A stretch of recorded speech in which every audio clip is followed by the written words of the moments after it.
OK， 好啦，撳咗個錄影掣，依家就錄緊嘅。嗱，驚邊飛地帶呢？今日就去到第5場6場啦，我睇時間截止啦。其實全日都 OK 嘅。嗱，咁講翻我今次嘅選擇就係第3、4場，3場嘅2號、5號啦，咁同埋4場嘅3號、14號啦。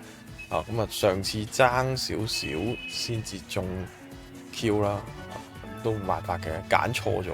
不過如果揀非維僥倖嗰場會好啲嘅，真係傻仔啊！揀咗，好彩都唔揀紅愛社啫，即係唔揀紅愛社都冇乜蝕底啦嚇。咁大家即係記得啦。咁呢個表就唔使對住噶啦。咁嗰個報名表呢，依家就繼續開嘅。咁條 link 就喺呢度下呢條片下面啦嚇。咁一陣間大家就記得擺翻啦。OK，咁啊提大家試3場25、4場嘅34嚇。3場25係邊兩隻呢？咁啊喺呢度同大家講下啦嚇。咁就係呢個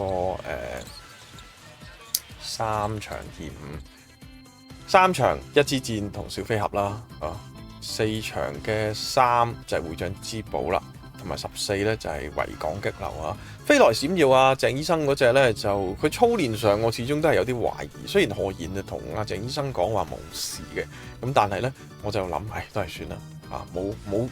冇太過信啲後上馬啦睇完頭場之後，咁所以咧就好戀愛啊，呢啲咧就做腳啦，4隻互穿都 OK，翠紅膝頭做個手術我唔信啦，星際快車啊落緊，呢啲熱門單咗飛咧對我哋投注上咧都多少有啲裨益嘅咁就這樣啦咁我哋跳翻去呢個直播嗰度繼續講，咁呢條片之後會